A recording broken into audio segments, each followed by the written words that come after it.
जन कल्याण व परमार्थ के उद्देश्य से ब्राह्मणों द्वारा 1.25 लाख महामृत्युंजय का जाप, हवन, पूजन व महाप्रसाद दिव्य भंडारा। शंकराचार्य नरेंद्रानंद सरस्वती, पूर्वांचल राज्य ब्यूरो, वाराणसी। मुकेश पांडे की रिपोर्ट।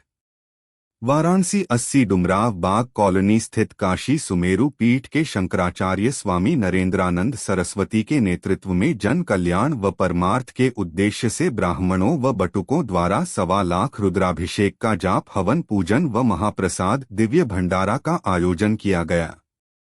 उक्त अवसर पर शंकराचार्य नरेंद्रानंद सरस्वती ने बताया कि आज यहां आश्रम में ब्राह्मणों द्वारा जनहित व जनकल्याण के उद्देश्य से 1.25 लाख महामृत्युंजय मंत्र का जाप किया गया। साथ ही भारत के प्रधानमंत्री व उत्तर प्रदेश के मुख्यमंत्री द्वारा समाज के उत्थान हेतु किए जा रहे कार्यों के लिए ओजस्वी तेजस्विता में वृद्धि हो तथा देश विरोधी बयान करने वाले अराजक तत्वों को सद्बुद्धि प्राप्त हो, इस उद्देश्य से इस पूजन पाठ का आयोजन किया गया। इसके बाद यहाँ के सभी साधु संत पूरे देश में भ्रमण कर सनातन धर्म के दृढ़ता एवं मजबूती के लिए संकल्पित रूप से कार्य करेंगे।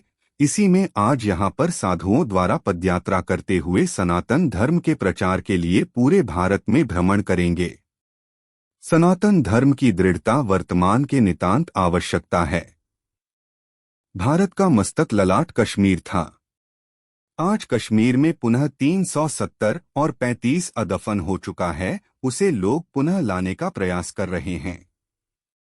उन्होंने कहा कि भारत को अखंड और एक रहने के लिए सरकार ने कानून बनाया है। बहराइच की घटना हो या फिर दिल्ली में रामनवमी की जयंती पर सनातन हिंदू की यात्रा पर आक्रमण हो, उन्होंने कहा कि यहाँ संतों का मूल बिंदु था कि हम वह अपनी उपासना को बढ़ाएं। उन्होंने कहा कि हमारे आराध्य शिव है, उनके उपासना से हम मृत्यु पर भी विजय प्राप्त कर सकते हैं।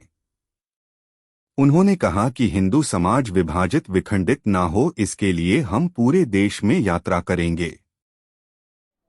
महाराज जी, गोपाष्टमी का महापर्व है और यहाँ आश्रम में देख रहे हैं कि साधु सन्यासियों का जमावड़ा, क्या कोई विशेष गुरु जी? गाओ विश्वस्य मातरः, विश्व के प्राणी मात्र की माँ कहलाना गाय है, जिसके संरक्षण संवर्धन से वसुधा में और गो में जब अनाचार दुराचार पापाचार बनता है तो पृथ्वी गो रूप धारण कर गाय की रक्षा सुरक्षा के लिए भगवान राम या कृष्ण का अवतार होता है। गायों की रक्षा होती है, असुरों का विनाश होता है, धर्म की स्थापना करते हैं। गोपाष्टमी में गाय का हम विधि विधान के साथ पूजन करते हैं, अर्चन करते हैं, वंदन करते हैं। और हमारी जन्म देने वाली माँ के बाद अगर कोई माँ है तो वह गौ माँ है, जो पृथ्वी का संपूर्ण ऐश्वर्य वैभव, रुद्रों, वसुओं और देवताओं की माँ भी कहलाने का अधिकार गाय को है। गाय हमारे जब अंतिम समय आता है तो गाय की पूंछ पकड़ा के गोदान करते हैं, जो बैतरणी आदि गरुड़ पुराण आदि के आधार पर वो गोलोक की प्राप्ति कराती है, रुद्रलोक की प्राप्ति कराती है और सत्यलोक की प्राप्ति का भी आधार है।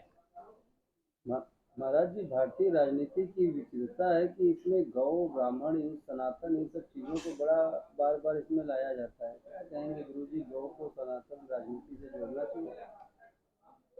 गाय की रक्षा सुरक्षा होना चाहिए।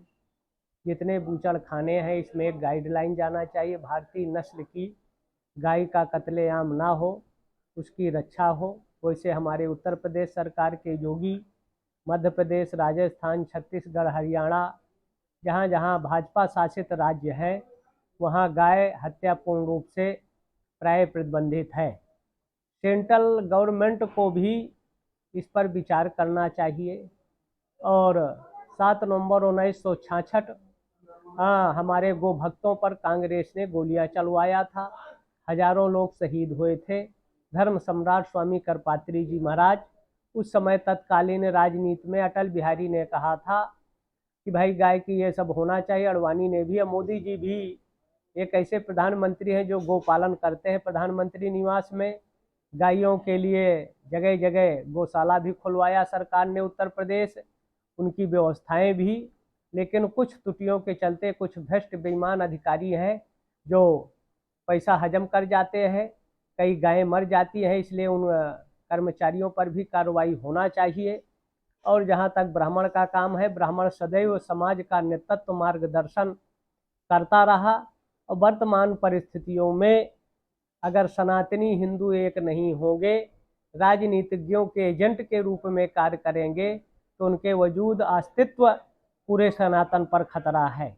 विखंडित, विभाजित, असंगठित समाज को एक सूत्र में जोड़ने का सशक्त माध्यम सनातन था। भगवान राम ने भी गृहवासी, वनवासी, आदिवासियों को एक सूत्र में जोड़ा था। तो आज हमारी सरकार भी प्रयासरत है, वनवासी, आदिवासी 85 करोड़ लोगों को राशन देना, रोडों का निर्माण करना, विज्ञान के क्षेत्र में चंद्र और सूरज में भी अपने यान को पहुंचाना, गरीबों के लिए शौचालय हो या गैस है, कोई ऐसा क्षेत्र अछूता नहीं है। विकास के क्षेत्र में, विज्ञान के क्षेत्र में